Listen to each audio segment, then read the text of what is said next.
Pulso da Notícia.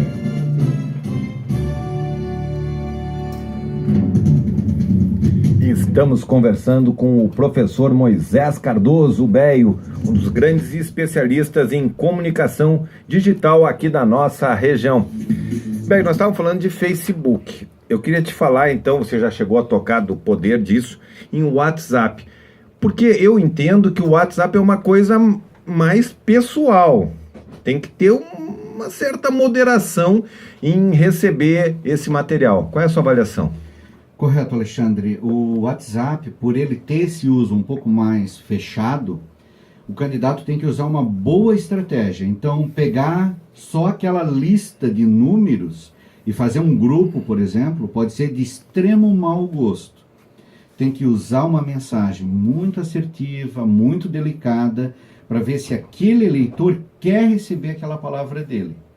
Então, se isso for mal usado, o eleitor, em vez de ajudar essa mensagem, muito pelo contrário, ele pode saber o número que ele não vai querer votar na próxima campanha. Uma das estratégias que eu comentei anteriormente são nas visitas que os candidatos fazem, eles pedirem para a pessoa, olha, eu posso pegar o teu número e já na hora, ali naquele momento, mandar uma mensagem para ela, olha, esse daqui é o nosso telefone de campanha, se precisar de algo do candidato, para me cobrar depois, e aí o candidato também tem que ficar com aquele número, né? Uma promessa aí, já um pacto estabelecido, e aí ele vai ter a oportunidade. O que a gente também tem que pensar é que nessa entrega de conteúdo, se antes a gente tinha aquele conteúdo que às vezes denegria a imagem do candidato, aquele conteúdo midiático, que às vezes ajudava a bagunçar a campanha, que era entregue na porta de uma fábrica, na madrugada, xerocado na calada da noite, agora ele vai rodar no WhatsApp, na palma da mão do eleitor. E até a Justiça Eleitoral conseguir pegar, já foi. Correto. Que vai pegar, pega. A gente sabe disso. A Operação Lava Jato é um ótimo exemplo de como isso daí é feito. Os equipamentos, inclusive, usados pela Operação Lava Jato, são equipamentos israelenses que conseguem rastrear todos os dados. Então, o candidato que tiver a ingenuidade de usar esse tipo de artimanha na campanha, ele sabe que vai ser pego. Mas, como você bem colocou, até conseguir punir as pessoas que desencadearam uma mensagem, já foi um tempo precioso. E a gente sabe que tempo é o que não tem nessa campanha.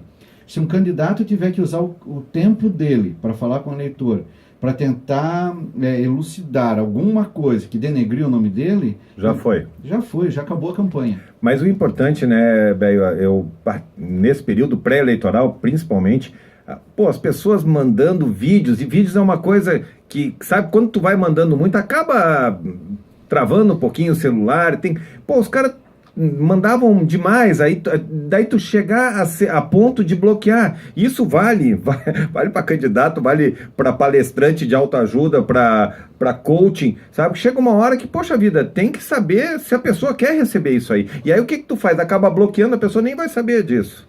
Correto, Alexandre. O que os candidatos têm que entender é que um vídeo de WhatsApp, ele não pode ser longo e ele não pode ser pesado. Porque a pessoa, quando ela baixa esse vídeo, ela está gastando do bolso dela para receber aquele conteúdo. Quando eu digo esse gastar, é gastar o pacote de dados. É isso então, aí. Um vídeo que tem 1 minuto é um vídeo leve, que vai ter alguns Ks, né, de memória para serem baixados.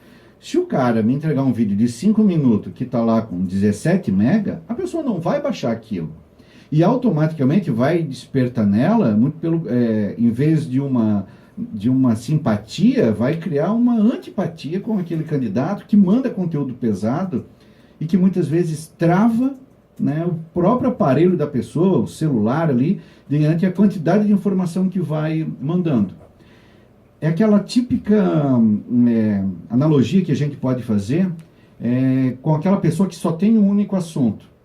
Né? Então a gente tem aquele amigo fanático por futebol, e o cara só fala de futebol, e o cara só manda imagem de futebol, e só zoando o time do outro. Chega uma hora que aquele assunto satura. Cansa. E é isso que parece que alguns candidatos estão fazendo, pulverizando como uma metralhadora rotatória o conteúdo de campanha digitalizado. E não é assim que funciona. A gente tem que ter o bom senso. Muitas vezes um bate-papo informal, um alô, um simples olá e dizendo que está à disposição já é mais do que suficiente. Sem dúvida. Bem, infelizmente o nosso tempo está terminando. Nós tínhamos assunto a dar com pau e realmente é um assunto também que me fascina, porque eu trabalho com isso. O Portal Informe Blumenau é uma experiência política, de jornalismo, de conteúdo noticioso pela internet, então a gente tem que lidar muito com o Facebook, com os comentários. Finalizando, qual é a recomendação, se é possível, que você daria para os candidatos e principalmente para o eleitor? Certo. O eleitor tem uma oportunidade única nesse processo eleitoral, que é conseguir saber um pouquinho mais da vida de cada candidato que vai sendo apresentado para ele.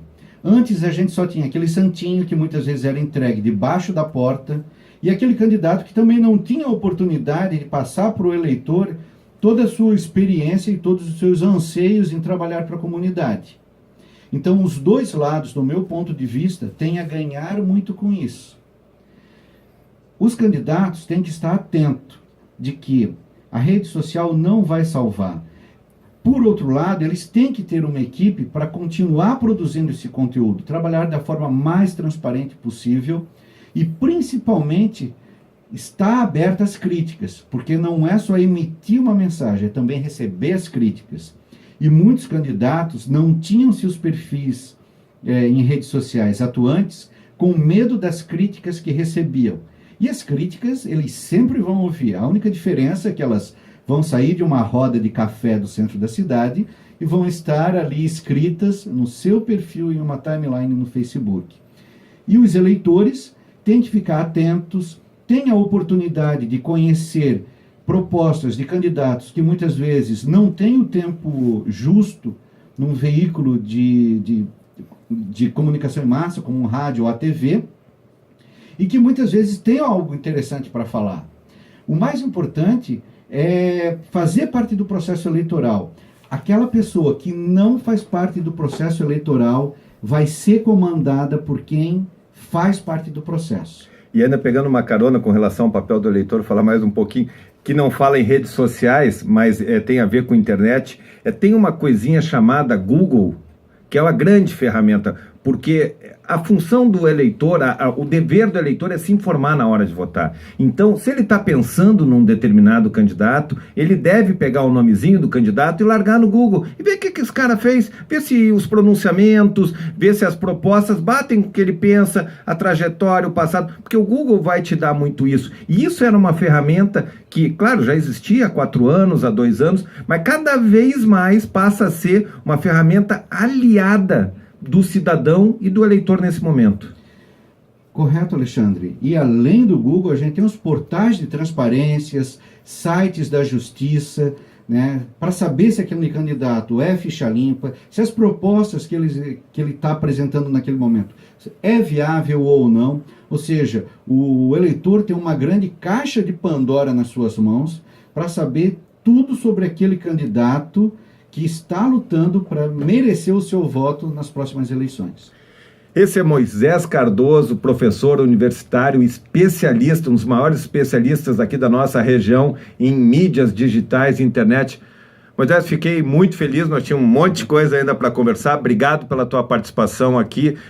Já te conheço há bastante tempo, eu quero te parabenizar pelo teu crescimento, pelo teu investimento em formação acadêmica. Realmente é uma coisa que tem que parabenizar e muito legal te receber aqui.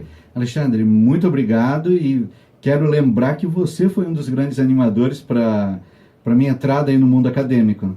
E sempre que a rádio precisar e que eu conseguir encaixar na minha agenda, pode contar comigo, que eu gosto muito de estar aqui na rádio. Essa tua agenda é concorrida, mas deu certo agora. Esse foi Moisés Cardoso, um grande abraço para ele. Está suspensa por 1 hora a sessão que houve a presidente Dilma Rousseff. Nós vamos a um rápido intervalo. Na sequência, tem o esporte aqui na Nereu.